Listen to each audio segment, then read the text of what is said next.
2, 1, go. Welcome to Real Conversations. I'm Jordan, and today we're joined by Alex, Praya, and our guest, Emma. Today's topic is incredibly important. Emma is here to share her story about battling an eating disorder, her journey towards, and the importance of support. Emma, thank you for being here. Thanks for having me. It's tough to talk about it, but I hope it helps. We appreciate you being open about this, Emma. Can you tell us a little about when you first realized you had an eating disorder? It really started when I was a teenager. At first, it was about trying to fit in and control how I looked.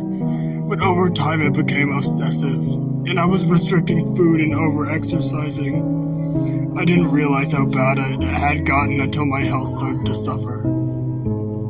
That's so difficult. And I imagine it wasn't just about food. How did it affect you emotionally? It was a constant battle. It felt like I wasn't good enough, like I had to be perfect. It was exhausting, and emotionally I felt isolated and ashamed. I couldn't talk to anyone about it, and that just made everything worse. It sounds like you're carrying a heavy burden. Do you think society standards play a role in that? Absolutely. Society puts a lot of pressure on appearances, especially young people. And when you don't meet those unrealistic standards, it can create a sense of failure that turns into unhealthy coping mechanisms.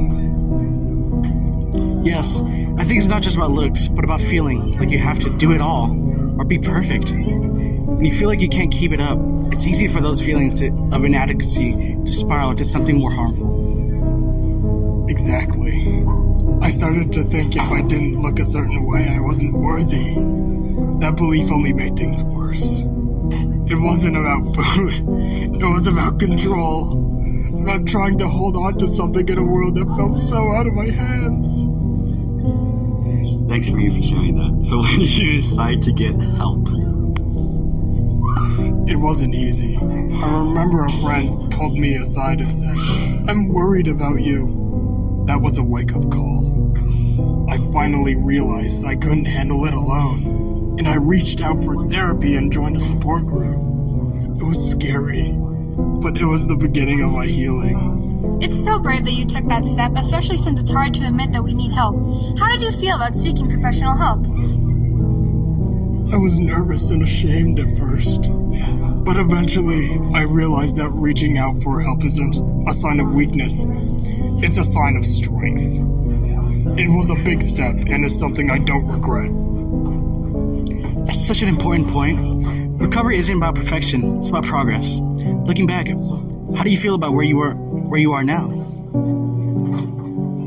I feel proud of the progress I've made. It hasn't been easy, and I still have tough days.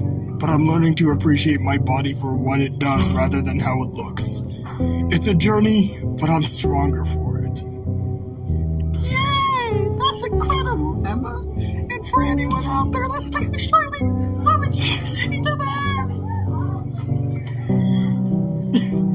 You are not alone. It's okay to ask for help, whether it's from a friend, family member, or a professional. You're worth the care and support. Healing takes time, but it's possible. One step at a time. That's such a powerful message. If anyone's listening, struggling with an eating disorder, please reach out. There's no help out there. I mean, there's help out there. And you don't have to do it alone. Thank you so much for sharing your story, Emma. It's an important reminder that recovery is a process, but you don't have to do it alone.